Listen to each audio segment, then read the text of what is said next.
The debate about whether or not background music belongs in YouTube videos has been argued since probably the dawn of YouTube. But one thing that is absolutely 100% not debatable is the fact that if you do have music in your videos, it can't overpower the dialogue. So you need to bring your volume down when you're talking, and then you can bring it back up during B-roll sequences or any other areas where there is no dialogue. Now, there are a few different ways to do that. Traditionally, you would do it with something called keyframing, where you set keyframes at the points where you want the dialogue to go down, but that can take forever. There's also automation, which isn't really automation. You're just recording the movements on the sliders on the mixer, and that again can take a while. And then there is auto ducking, which basically really automates the entire process for you. And we're going to set up auto ducking today in Davinci Resolve. It's super easy, but before we do that, let me know in the comments, what's your opinion on music in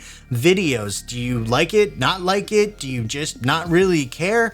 Let me know in the comments. By the way, your answer will have no bearing whatsoever on what I do in my videos. I enjoy having music in my videos, and I'm gonna keep doing it. If you don't like that, well, sorry, not sorry. All right, let's pop our headphones on, jump into Davinci Resolve, and take a look. I have a video here. This is a video that I put out on Monday about calibrating your monitors. It's super important if you are into color grading. If you haven't checked it out, I'll link it below. Make sure that you give that a watch. But I've got one little sequence here that I did where I was talking about the next step, and then I'm putting the device onto the monitor, and then I go back into talking again. And what I want to do is make it so that my music is quiet while I'm talking, louder when I'm not talking, and then quiet again when I'm talking. And we're going to use auto ducking to do that. Now, the very first step is to set our maximum volume for our music. And I'm going to put that at around minus 14 dB. I found that to be kind of the sweet spot. So we're going to come over here, select audio 4, which is my music track. I'm going to come up to my inspector, and I'm going to change the volume to minus 14 dB. Go ahead and hit enter, and now no matter what I do, we're not going to go above that level until we start messing with limiters and stuff in the master track, but that's for a totally different video. All right, next thing that we want to do is tell Davinci Resolve that our music track needs to listen and react to our dialogue tracks, and in order to do that, we need to set up what's called a sidechain. Now, doing this in Resolve is fairly easy. We just come over to our dialogue tracks, which are audio 1 and audio 2. You can know that because I've color coded them green. And I'm going to go ahead and click on Dynamics and Audio 1. I'm going to come down to where it says Sidechain, and I'm going to hit Send. And we'll close that out. And you'll see if we come over to our mixer, it now says Sidechain in bus outputs. Now let's go ahead and do the same thing in Audio 2. Open up Dynamics, click Send.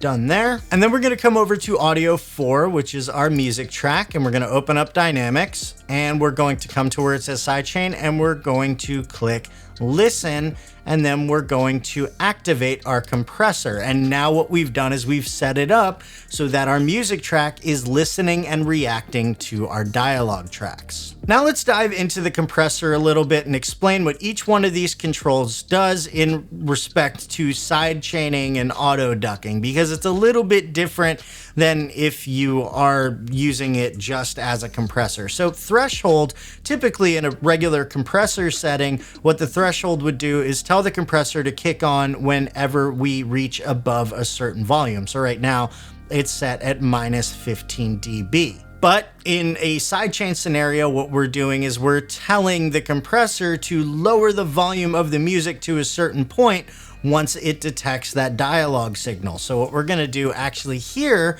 because we want it to be low, is we're going to bring it down to about minus 35 dB. Now what ratio does is tells the compressor how much to reduce the volume by once we hit above that threshold. So for instance, right now we're at a 2-to-1 ratio, basically meaning for every 2 decibels above our threshold, it's going to knock the volume down by 1 decibel. Now, I'm not exactly sure why, but I have found that I get better results when I knock my ratio up to about a 4-to-1 ratio. Again, I don't know why. It's just the way that I like it the best. All right, moving on to attack, hold, and release. These are actually very, very important settings when it comes to auto ducking. Attack is going to set how quickly that compressor kicks on and brings the volume down once the dialogue starts.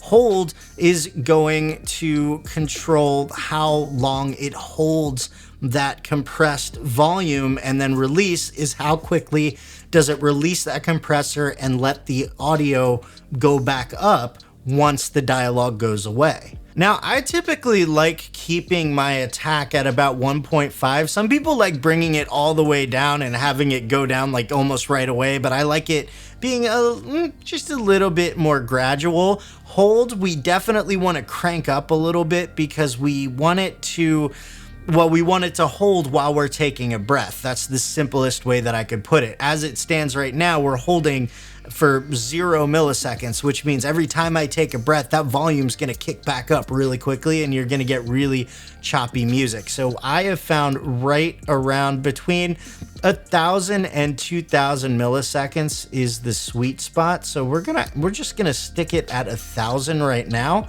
And then release, I like kind of keeping it where it is, actually. We like it to release and come back up fairly quickly, not too quickly. Maybe we'll bring that up to about 140 or so. And now that we have that set, let's go back and listen to our little section here. And what we should hear is low music while I'm talking, higher music while I'm not talking, and then low music again when I'm talking.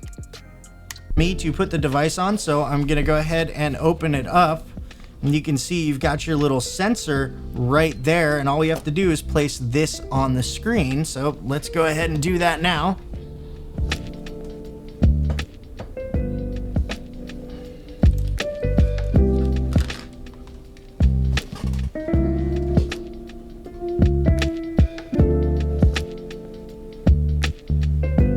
And once the device is on the screen, it's just a matter of following some simple instructions. Like, they literally walk you through every step, which is absolutely amazing.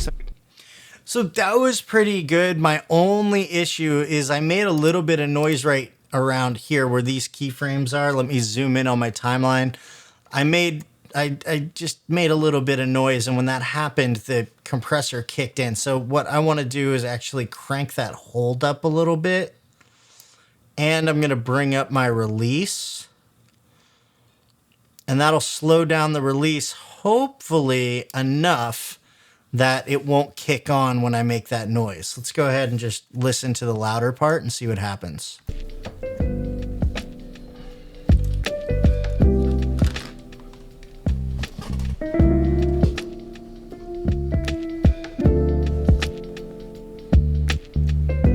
And once the device is on the screen, it's just a matter of following some simple instructions. Like, they literally... And I'm going to bring my attack up a little bit too, because I don't like how quickly it cut back down once the dialogue started in. So let's go ahead and just listen to that part. And once the device is on the screen, it's just a matter of following some simple... Eek. Bring that up a little bit more. And once the device is on the screen, it's just a matter of following. That's a little bit better. All right, we are good to go. Now, like I said, this process is super important because you don't want your music overpowering your dialogue. It's almost as important as actually making your dialogue sound good. If you don't know how to do that, click here. And for more tools, tips, and tricks that'll make you a better video editor, make sure you subscribe to the channel and hit that bell so you don't miss anything. Thanks for watching, and I'll see you in the next one.